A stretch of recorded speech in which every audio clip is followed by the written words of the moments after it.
Thanks for joining us today on Two-Age Sojourner. We're a podcast that promotes Reformed Baptist Confessional Kleinian Two Kingdom Amillennial Pilgrim theology, and we are wanting to explore what it means to be Christian in light of this two-age overlap, this glorious intrusion of the age to come. Each episode, we're the guys on. I'm Mike. I'm a pastor at Wellington, New Zealand, and this is Nick. Or Greg, you can name him either.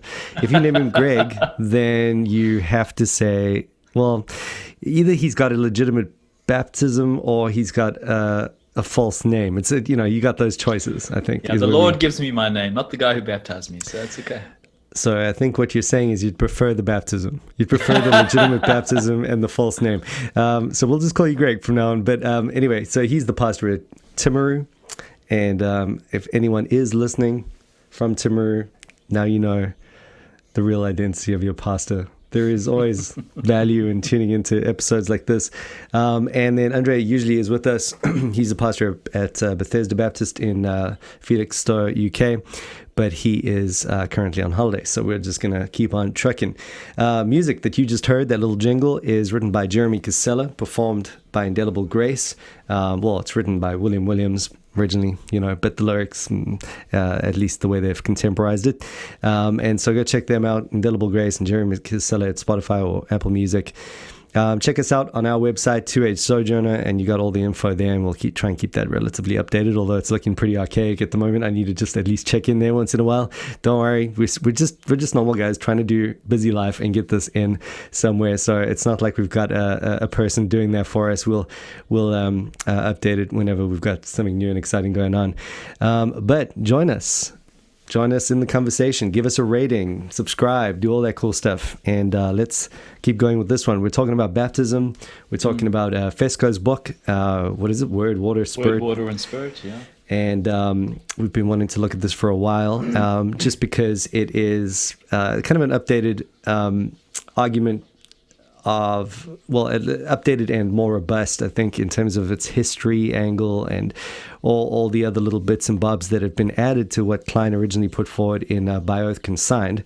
So we did look at By Oath Consigned a while back. You can go check that out. I think I was with Chris for that one. But this is just a way to kind of think a little bit more about that together. And so we've made our way through a decent little bit of history and have decided to land on the small little part of Fesco's book where he deals with the 1689 Confession. So for me, it feels like we've been on this great big journey across a different world and are now landing in a very familiar place. Yes.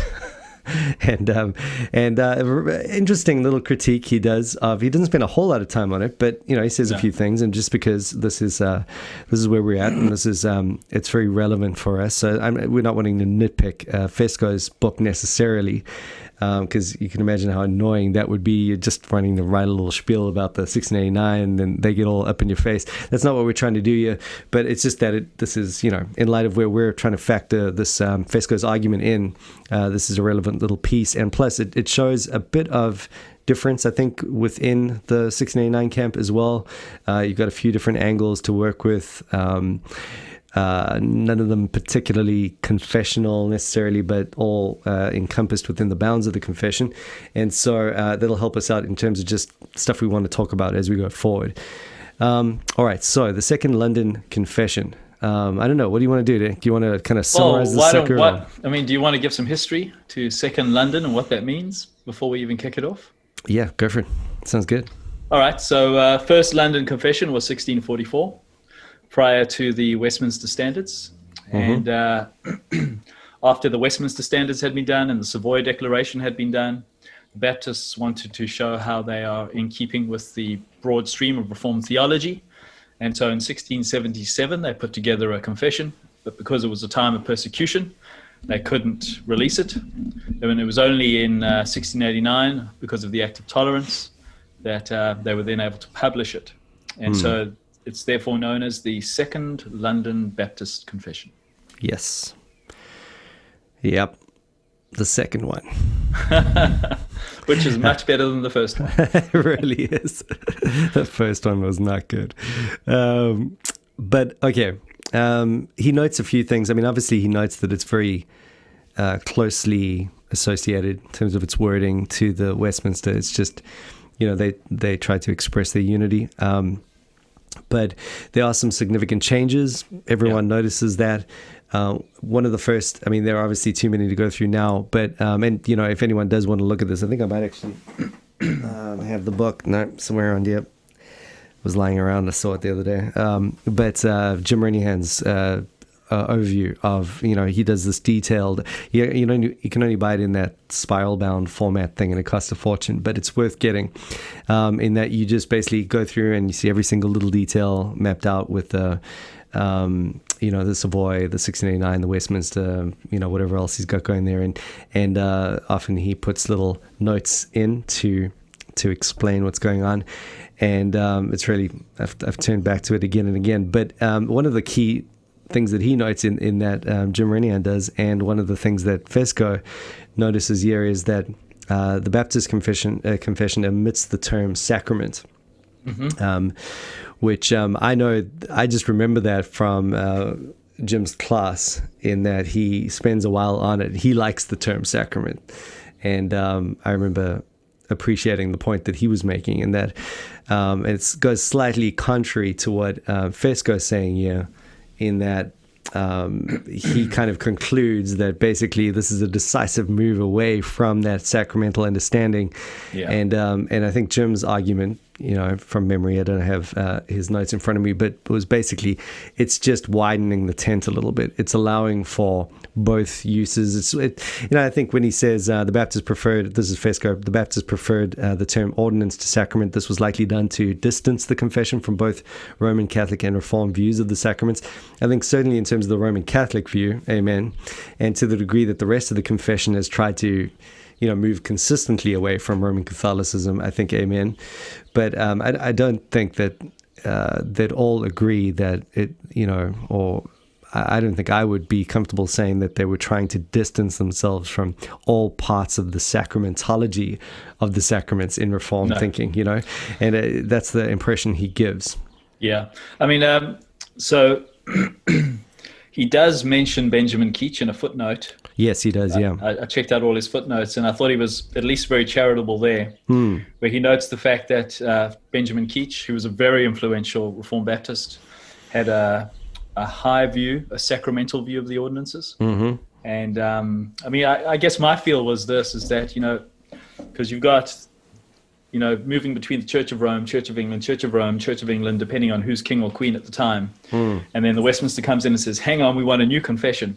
And then instead of, I guess the Baptists were wanting to say, well, the language still sounds like the Anglicans or the Roman Catholics. You haven't distinguished it enough. So here's a word that distinguishes it better. Yeah. So, I mean, it's not only the word sacrament that's left off. It's also the notion of means of grace that's left off. So yes. although the ideas are there. Yes. But when they discuss the Lord's Supper, the language, there's a deliberate distancing in some of the language. And so I think the polemical context helps with that. Totally. And what he does notice as well on that point, just before we get to say this, is that when he looks at the Lord's Supper, he does also note that the Baptists, they make use of the idea of whatever is meant by means of grace in a Protestant sense is employed there in the 1689, and so he's kind of left it as a question mark. Why haven't they done that with baptism as well? But I think they have. That's the idea, that they haven't rejected it, and that's I think exactly.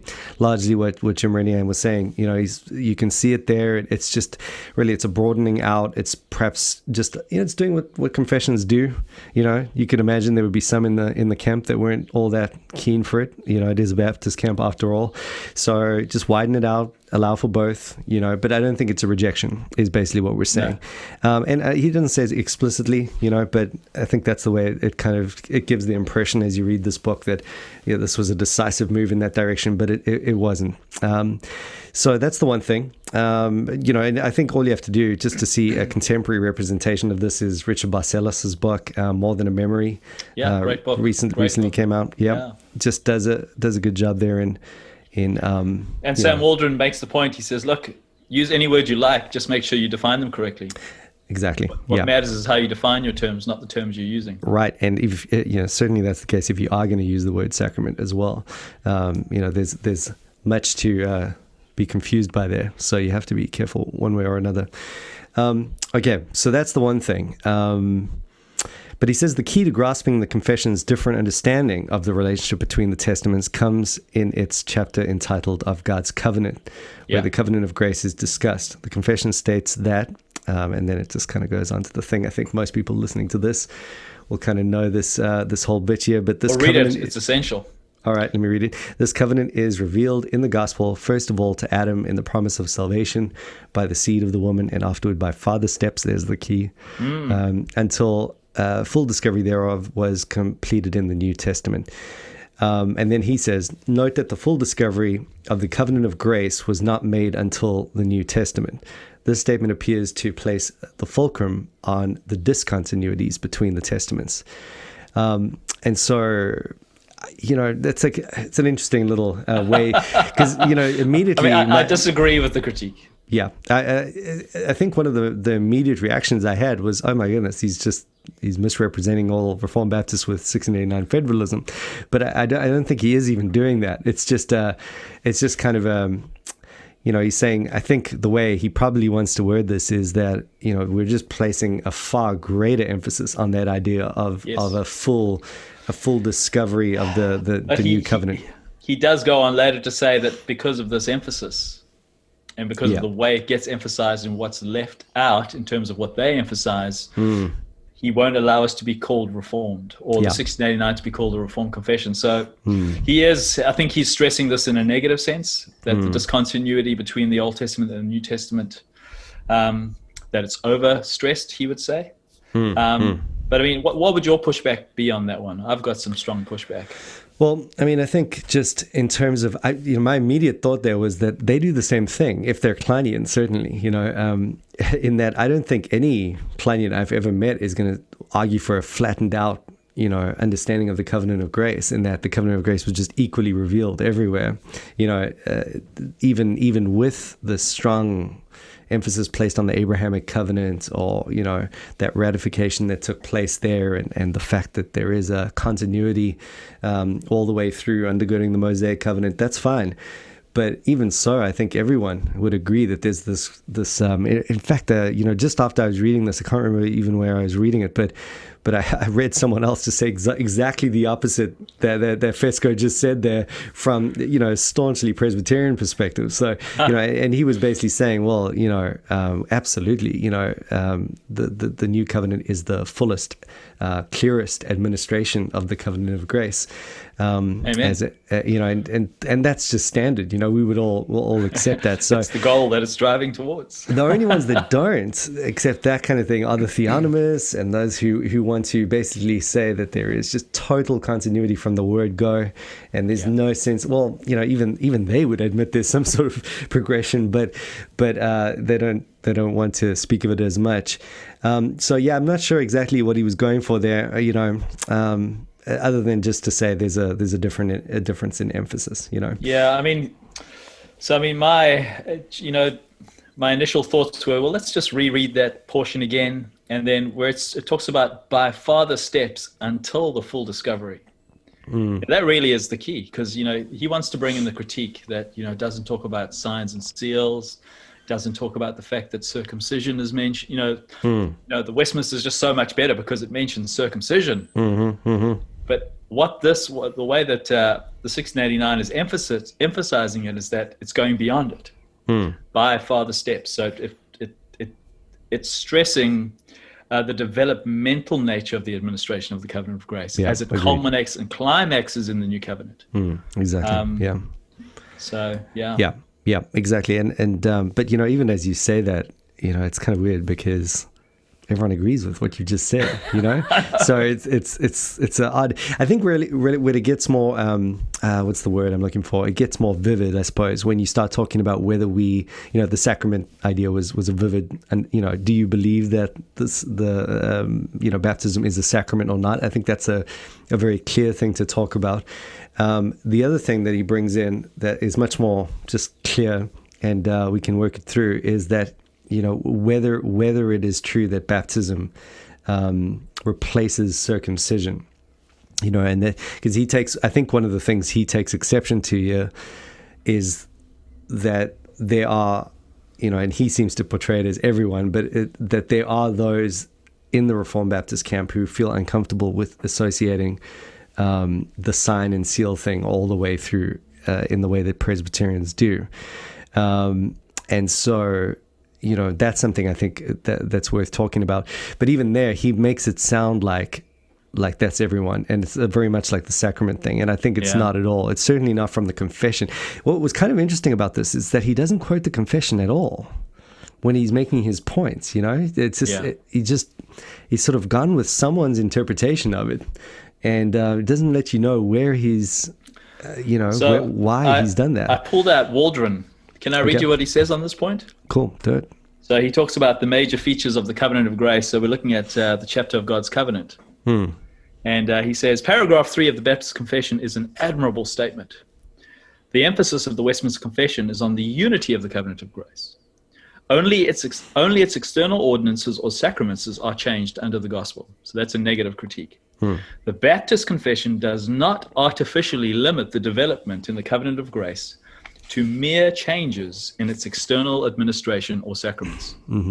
Furthermore, it does not limit its discussion of the revelation of the covenant of grace to a somewhat narrow dual presentation of the old and new covenant administrations of the covenant of grace. Rather, it introduces the idea of progressive revelation, beginning with Adam, proceeding through farther steps until the full discovery of the covenant of grace in the New Testament. Presentation of the Westminster Confession of Faith tends to minimize the diversity of God's covenantal dealings and miss the progress in the characteristics of the covenant community. The presentation of the Baptist Confession, with its use of the idea of progressive revelation, provides a balance between unity and diversity and a broader perspective on God's covenantal dealings. Yeah, that's great. I like that. Fantastic. Yeah, so because what he's basically highlighting there is the static nature of their presentation. Yeah. Like basically they talk about it as if, here's circumcision, here's baptism, and one just simply replaces the other. Yeah, it's just one. Exactly. There's no, whereas the 1689 really is stressing the progressive aspect. For sure, absolutely. And it's not to the neglect of the continuity. I think that a lot of that is assumed by Fesco, in that he goes, because they've stressed this unfolding progressive element, that they have then, automatically said no to all those elements of precedent prior to baptism in circumcision and the Lord's Supper in the Passover. And that's not to deny that there are some who would see no precedent in the Old Testament. It's a very fragmented group, the Reformed Baptists. You just got to, admit that up front. Despite the confessional kind of unity that some might have, you don't have big overarching bodies and presbyteries and so forth. So it tends to be quite scattered in that way. But I think just even if you allow that, you have these groups over history and today that would really want to see almost an uncomfortable discontinuity there. That is certainly not the mainstream of what I've experienced, and it's not what I hold to. But that's where it went weird on the chapter, because it seemed to indicate that because of that discontinuity element, therefore they must see. Even leaves one of the footnotes, I can't remember which one it was, but he sort of leaves a question mark saying there is are there truly no ideas of baptism and the Lord's Supper in the Old Testament? As it, like, who on earth is even suggesting that? No one. I know. Yeah. So it was a bit of a straw man. I guess if I was going to engage with Fesco's view directly as Nick, I would actually say this. I would have liked. You mean as Greg? Sorry, yeah, that's the one. Yeah. I would have liked some discussion of the relationship between the old and the new. I think that probably is, if there is a strength in the critique, it is a lack of discussion. Yeah, it's a much briefer statement, and so for that reason, I think that is a weakness. Totally. And I guess this is where I would step in as a Kleinian Baptist and say that I think that using Klein's ideas, we can develop a fantastic relationship between these two things. I think the big thing for me is always, what is excluded by the confession? Because if you got room to work, you got room to work. At the end of the day, you can't hope for every confession to hit every single thing that you're doing and thinking about. But really, the big issue is, where are the points of exclusion? Is the 1689 confession saying that, there can be no relationship? Yeah, no, of course not. Is it saying you cannot hold to a sacramental understanding? Well, of course not. It's leaning in that direction, certainly. So, those are the things you need to look for. A system subscription, is really what you're looking for. You want a systematic representation of your views there, so as to develop them, in your own particular nuance. So with that in mind, he says these differences are significant in that the Baptist confession de-emphasizes the Historia Salutis and the unfolding nature of typology, especially as it relates to the connections between circumcision and Christ. I was a little bit taken back by that one. It seems false accusation. Yeah, it seems as though the framers of the Baptist confession were so interested in showing the discontinuity between the Old Testament and New Testament that they excised any reference to typology and severed the New Testament ordinance from the Old Testament. Now, there's this other... Oh, here we go. Sorry, here's what I was looking for. The Baptist confession... its ordo salutis is somewhat naked, as it is not clothed by the whole of the Historia Salutis. Now, on that point, I think that there is potential for a legitimate critique in some expressions today. I think this was written before the 1689 federalism thing came out. I'm not sure. I actually need to check that. It was written in 2010. 2010. When did the whole... So he engages with Waldron and Fred Malone. Yeah, so that was before. It was before Pascal's book or Renian's book. So at least the pressure's off there. He's not sort of taking a wrong turn. But which makes it kind of surprising that he would say the things that he's saying, because I think that might apply in some ways to, from what I've talked, when I refer to anyone listening back to that discussion, it would have been a while ago now with Brandon Adams. We were talking a little bit about the sacraments and how they are administered, how the covenant of grace is administered either retroactively or otherwise through the Old Testament, sacraments essentially, and there I think it came out that I would say that probably there's a danger of a naked ordo without the clothing of the Historia Salutis, and so I like that wording, and I think that's important that we have clothing of the Historia over the ordo, but I don't think we're guilty of that by any stretch of imagination, and I think that's an important point for the kind of covenant theology, as you mentioned before, is Kleinian Reformed Baptist that we do want to hold on to. We want to see a continuity there with the order and the way that it was administered in types and shadows in the Old Testament. Yeah, and I mean, in all honesty, I think he's just overlooking the language where it talks about by farther steps, and as it comes to the covenant of grace comes to a full discovery in the New Testament.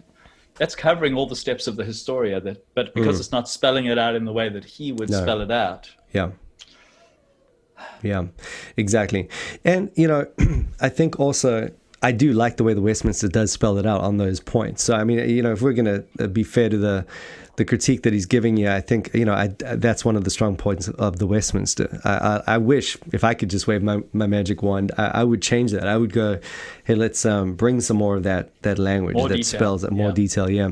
Let's lock it in. But obviously that was a thing for the Reformed Baptists. We know that now. Certainly that's what Sam and Pascal and those guys have brought to the fore, in that it wasn't the major view held by the 1689, at least all Reformed Baptists, strict and particular Baptists, back in the day, that they had a variety of views, and the main one was not the one we hold.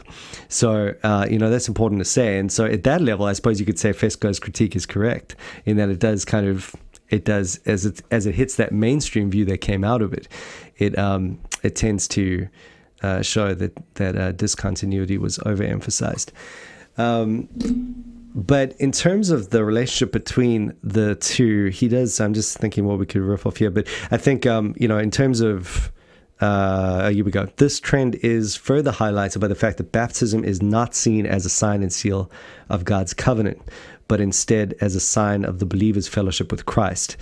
So the whole thing there, if you think of Fred Malone's view, for example, I think he would have been interacting with Malone by the sounds of it to some degree. He was. I know Malone holds to this, where he's just he's really loath to talk about baptism as a sign and a seal, at least more a seal, maybe a sign in some sense, but a seal, no. He wants to talk about the Spirit sealing. He goes with the external sealing, internal sealing, external sign, internal seal. Yeah, exactly. Now, what do you make of that? Because I've never agreed with Malone on that, and I feel I think I ran with that one for a while when I was preaching through Romans. I think that was my view around Romans 2. Okay, and it preaches well. Well, it's nice and clean. It's neat. Totally. Yeah. But I think the truth is probably a little messier because there are elements of both continuity and discontinuity. And there's an externalness to administration, which we want to keep and not just completely internalize the whole thing and go almost Gnostic. Yeah. Well, I think, especially if you look at Ephesians, I think it's very clear there that, when you talk about the Spirit sealing, Paul is looking at the sealing of the Spirit and identifying it because of their faith. He's saying, I can see that you have been sealed with the Spirit and therefore predestined and everything. Why? Because you believe and you have love for the saints. And there's this whole new covenant reality that's displaying itself. So, if you think about what he's doing there, he's saying there is this internal reality that circumcision did point to, obviously, that has now happened, that I recognize because of your faith. So as soon as you put it like that, then you just have to ask, well, what is baptism all about? Is it a way to mark out that credible profession of faith?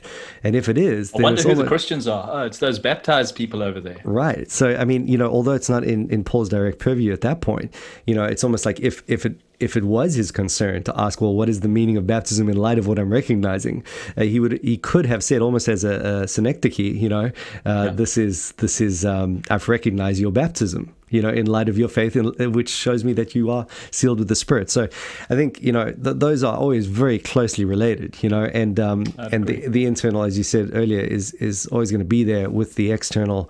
And you never want to rip those apart. And I think, as far as I'm aware, most Reformed and Presbyterian would agree with us on that. They would see an internal reality that is represented by the circumcision, at least for those who have believed or professed. And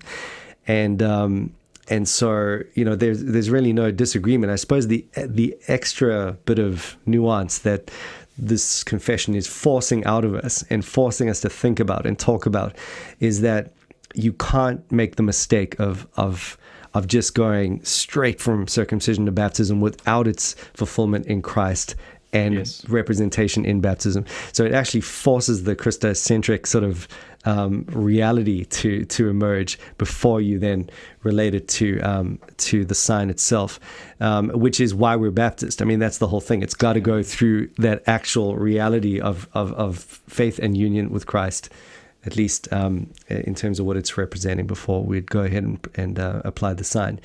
But I have no problem in talking about it as a sign and a seal. We actually seal more strictly is what we're talking about now.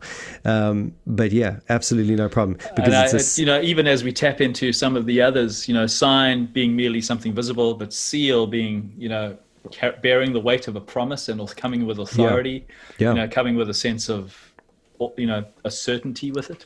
Yeah, that's how Calvin applies it. Let's glory in that language. To the extent that it represents faith, how can it? It is. Yeah. Paul says very clearly that is the seal that guarantees everything. That's the promise right there. It's the thing that we can look at and know that it's happened to us. That all of this stuff, all the we's are now you's.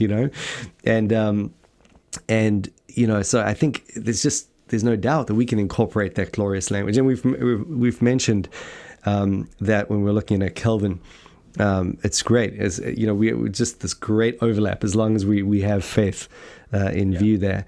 So I thought that was important to say, just in light of spelling out kind of the I suppose the Kleinian Reformed Baptist view that we hold to. And look, we'd have to freely admit that there is less cohesion and less unity on the Reformed Baptist side.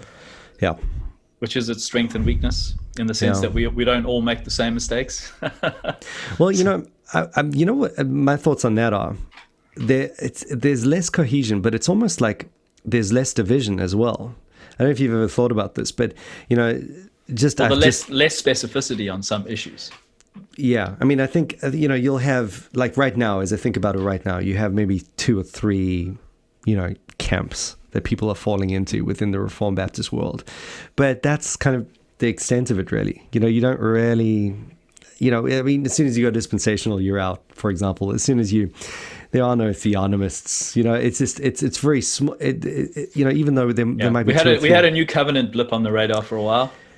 Yeah, but I mean, did we really though? Because not in New Zealand, but in America it was huge. But not really. Even they like the First London Baptist Confession. Yeah, because they don't like the Sabbath. And they can't even deal with the Second London. So within the Second London, you really just have a very small bit of divergence. I mean, I say that in comparison to what I know I can think of right now, in terms of those who hold to the Westminster, very, very rigidly, as full subscriptionists, and are miles apart, in terms of what they believe. It says certainly even about baptism, even within their view. Yeah. Just if anyone does want to look at this, you can get it for free online. It's called "The Failure of Baptist Culture in America." I think it's a theonomist. I think it was the first symposium they had in the book that followed. But basically, it was written a while back. But one of the guys is from New Zealand, Richard Flynn. And he relates Klein's view of baptism to Murray's, and tries to critique it in relation to the Reformed the theonomy thing. And it's really kind of just a I don't think anyone will feel too much of a need to go in their direction, but it's just a very interesting expose on the level of disagreement within. Otherwise, I mean, they hold to exactly the same confession, and you have just radical disagreement. Like I said, I mean, even within the Baptist camp, you're still not going to have this working out in any other way but a basically two kingdom, kind of approach to Christ and culture. Baptism, regenerate church membership. Everyone's going to be more or less amillennial. Everyone's going to be, so we're pretty consistent in terms of the way it ultimately ends up for us. Even, I mean, let's take the 1689 Federalist and our view, which I think is probably the furthest apart on covenant theology. And there's going to be no difference between anything that we believe on anything else, Yeah. It just has no consequence in some ways. Whereas you see within the Westminster tradition, there's, they jot every, you can get everything jotted and crossed and this whole issue kind of sorted out, and yet vastly different, in terms of the way that would work itself out. So I think that's always worth mentioning, even though, historically it's a little bit more minority, the whole thing's just in the dark a little bit. It's a powerful little confession, and it brings about amazing, because it's so consistent by way of the tapestry thread being pulled all the way, from baptism through ecclesiology, through to church and state, through the whole thing. You've got this, you can't really go too far wrong with it. You're systematically, should I put it, in the same place together, one way or another. So there's a thought for anyone who's weighing these things up. All right. So what else did you want to mention on this chapter? Well, I wanted, what did you think of his critique where he speaks about, the 1689, because it doesn't include, the infants and circumcision and the visible aspects, that it's moving us in a subjective direction because it's symbolizing our union with Christ and our faith and repentance. What are your thoughts? What would your pushback be on that one? Well, I think probably we are in a greater danger than they are, for unbridled subjectivity to take hold of us. I think that's true, just because we're sort of embracing more of those Zwinglian elements than they are. And, because there is a strong emphasis on the individual, and, there is we've talked about it a few times in the last few episodes where, we for us, it's important to remember and experience what happened at baptism. It's not going to cut it if you didn't personally experience it. And so there is that element there that's just in our mix, and it's they seem to have not cared too much about it. But I would say that for every bit that they would throw at us in that direction, the very same problem, emerges in the opposite direction, which is equally hyper-objectivity. Yeah, which is just, what would you rather have? I don't know. Sometimes I really, honestly, sometimes don't know what the best answer there is, because think about the way this has worked itself out in history. You got Schleiermacher on the one hand. You could go all the way there if you wanted to, but I do not want to be with Schleiermacher. Right, but you got Roman Catholicism on the other. Yeah, or even just keeping it within Reformed categories. You got that sort of hyper-covenantal Dutch theology that took hold, where they just, even amongst the Dutch theologians, they hated the pietists, and they any talk of even Kuyper was just too weak for them, and so really what that ended up with was a cold orthodoxy and nationalism, and look, at the end of the day, you can go to hell for that. That's Israel, right? That's the ceremonies, that's the Pharisees, that's the whole deal. That's not a pretty place to be. And while it's true that you can get yourself into all sorts of weird places with the subjective pietistic angle, it just feels to me that if you are just genuinely concerned with your own status before the Lord and, repenting before him, even in a overly pietistic way and overly introspective and praying all day and all night, it just feels like you got a better shot at at actually being united to Christ right there, if I could put it bluntly, So I don't know. Sometimes I feel like I'd rather fall into the pietistic category. Well, that's what Frame said, he'd rather be a pietist. Oh, true. Well, you got to be able to unite where you need to unite. And so, yeah, there we go. Good. Me and Frame is what it comes down to. Whoa. How did we get there? I don't know. All right, so let's move on to the topic of baptism itself then. So, Fesco highlights the fact that there's no reference to infant baptism. True. There's no reference to baptism as a means of grace. And my thinking on that was Catholics, Anglicans, and Reformed all use the language of means of grace, and it can mean different things. Exactly. So they probably just avoided it. Same thing with sacrament. It doesn't mean that there is an absence of a spiritual benefit that's received. Yep. And it says, explicitly it says that there is one when it comes to the Lord's Supper. So let's keep that in mind. Chapter 30, paragraph 1, exactly. Yeah. And then immersion. Yeah, that was interesting. You necessary to the proper administration.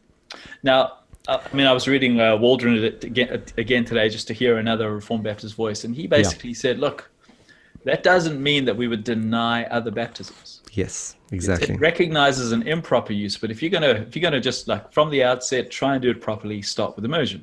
Now, if someone happens to get baptized and they didn't mention the Trinity, but they mentioned Jesus, or it wasn't an elder, or it wasn't in a church, or it wasn't properly done, they didn't go all the way under, or it was by pouring, these things will probably be seen as legitimate baptisms. But you're going to start from scratch to do it right. Do it with immersion. Right. Yeah. Exactly. It's really of a piece with what we've been saying throughout. In that, yes, it's spelling out the ideal, obviously. And it's shooting for something that's specific, but it's not necessarily all that there is. There's a breadth to it that is also true. So I think that is important. And what you mentioned the other day with that footnote where the vote came down half on the with the Westminster, I think takes the force out of this point. Because now all of a sudden we're the bad guys, because here we come along and we're sort of creedalizing this the fact that we must immerse, and yet it seemed pretty darn close on their front anyway. Exactly. I picked this up from the very beginning, and I've been aware of it all the way through. But Fesco made constant attempts to try and imply a ubiquitous flexibility on mode. And that just isn't accurate. There was definitely a preference for immersion in mode, and practical necessity made them flexible because, there was children, there was dead people, there wasn't always a lot of water. You got prisoners, you got the persecuted, you got martyrs, and all sorts of other things. And so, if I could be so bold as to say disingenuous, I think It's very uncharitable, bro. I think he overplayed that point. Yeah, totally. But, it's his book as well. So let's all Yeah, remember exactly, that. exactly. It's his book. He can say what he wants in his book. But we're just saying, like, all right. I mean, I think at the end of the day, what happens with these things? Like every little piece of this, you put that in the actual quarters of the people that are reading it, and they'll all have something to say. I mean, whenever you're writing an overview of any sort, there's going to be, he's coming at it from his perspective, obviously. And Exactly. and so not wanting to tear it down and make it sound like he's completely just off the rails here with the way he's perceived the Reformed Baptist thing. But I mean, look, we just this is our world. This is where we live. So you're not going to get pushback. We disagree. Exactly. Yeah. So, there it is. For what it's worth, anyone who does care in wanting to just see how this does square with what, Reformed Baptists would think about what he's saying.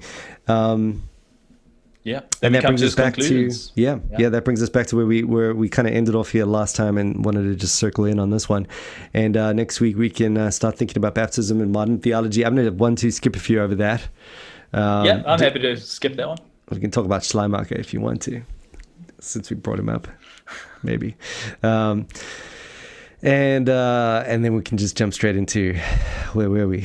Are we getting close to the biblical theological bit? I just wanted to make one comment in his conclusions. Here's a quote. Yeah. In the Baptist Confession, baptism is not a sign or seal of the covenant of grace, but a seal of the believer's fellowship with Christ. And I think that's not true. We believe that because it's a seal of our fellowship with Christ, therefore it is also a seal of the covenant of grace. Yeah. It's like so we're not distinguishing those two things. No, exactly. It's because they are farther steps, and the new covenant is the full discovery of the covenant of grace. Therefore, the symbol of our union with Christ, which is what it's all about, is the sign and seal of the covenant of grace. So, right, what we were saying earlier. So basically, we're agreeing with Jewett and not Malone. And so, to the extent that he critiques Malone, amen, we're with him. But that's not the whole story. And Malone, as always, I've always thought kind of had a kind of idiosyncratic view there. And perhaps being an ex-Presbyterian. Maybe he may just a little hypersensitive on that point. He may just want to avoid certain obvious misunderstandings he had or saw in his context. Now, one of the guys he does on that point, does, let me see if I can find it, that he references in one of the footnotes is a Baptist. And just to make people, I know not a lot of people are actually aware of this dissertation. It was written in... Brandon D. Jones, that one. Yeah, Brandon Jones. Is it Brandon Jones? Is that his name? So, my memory. That was Calvin Seminary? It was a PhD written under, I think I might have mentioned before too. But let me just see. I'm just typing it up here. Footnote 71 to 73, somewhere around there. Yeah. And there we go. Waters of Promise, Finding Meaning in Believers' Baptism, Brandon C. Jones. And it was written... C. Jones. Under the guys there at Kelvin, and so very, very good. And if you do want to get it, it's on Kindle, and he makes the whole case for this whole sacramental understanding and shows exactly who has believed that understanding throughout history. So it really is quite a powerful case that he's made there, and shows it's far from gone in the Baptist tradition, and if anything, he's calling it for some revival in that regard. There's also another article that I'll mention at another point when I get the details in front of me, but we'll go through it. It's more along the lines of Reformed identity, but I think it really helps on this point, just showing what we need to think about by way of, Fesco wants to sort of excommunicate the Baptists from the Reformed camp on this point, and many others do as well. I would say I would agree with Scott Clark rather than this. And as soon as you want to start tampering around with the unity of the covenant of grace, then I think you've got a case for Reformed identity. You at least need to sort of say you're a Calvinistic Baptist or something. But to the degree that you're holding that form of covenant theology all the way through, and that unity of the covenant of grace, I think that you are properly within the mainstream there, or within Reformed. I don't know if you noticed this, but he does. He says on the issue of defining the Reformed identity, see R. Scott Clark. Yeah. But I think he's pulling on a different aspect, or he's reading it differently. Exactly. And I think probably you could, look, let me not, I have no pretenses at all that Oscar Clark is going to welcome me into the fold, right? So let me just say that very clearly. I think if there's a gun to my head, he's going to be the one pulling the trigger, right? But at the same time, in terms of just the recent engagement with the 1689 Federalist stuff, I actually do agree with Oscar Clark on this stuff, and I think he's got a good point, and I think we do need to basically be able to say, all right, either we want to be, thought of in that strand of thinking, not like that has any value anyway, but if it does, that's what it is. Certainly it must be said that they all hold to a unity in the old and new covenants, as the covenant of grace is administered. So I think, anyways, we can talk about that some more sounds good. in the future. But anyways, there we go. That's FESCO on baptism. So like I said, we might say one or two things about modern Baptist theology, and then we get stuck into biblical theology from that point on. Awesome. I'm looking forward to that. Thanks, bro. Appreciate it. Cool, man. Take it easy.